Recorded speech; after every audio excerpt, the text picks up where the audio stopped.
గోకులంలో చిన్న కృష్ణుడు తన అమ్మ యశోద దగ్గర ఉండేవాడు.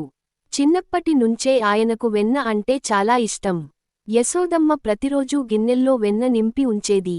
కాని కృష్ణుడు కేవలం తినడమే కాదు, ఆటలాడుతూ వెన్న దొంగిలించటం ఇష్టపడేవాడు. ఆయన తన స్నేహితులతో కలసి ఇళ్లల్లో దాగి వెళ్లి వెన్న తీసుకునేవాడు. గిన్నెలు ఎత్తులో వేలాడుతూ ఉండేవి. అప్పుడు కృష్ణుడు చిన్న పిల్లలను మెట్లులా ఎక్కించుకొని పైకి చేరి వెన్న తీసుకుని అందరితో పంచుకునేవాడు. గోపికలు ఇది చూసి కోపంగా యశోద దగ్గర ఫిర్యాదు చేసేవారు. నీ బిడ్డ మా ఇళ్లలోకి వచ్చి వెన్న దొంగిలిస్తున్నాడు. ఒక రోజు యశోదమ్మ స్వయంగా పట్టుకోవాలని నిర్ణయించింది. కృష్ణుడు వెన్న తీసుకుంటూ ఉండగా పట్టేసింది. ఆయనను ఒక మగ్గానికి కట్టి వంటింట్లో వదిలేసింది. కాని చిన్న కృష్ణుడు నవ్వుతూ అల్లరి చేశాడు. ఆయన కళ్లలోని చిలిపితనం చూసి యశోదమ్మకే కోపం మరిచి ప్రేమ వచ్చింది.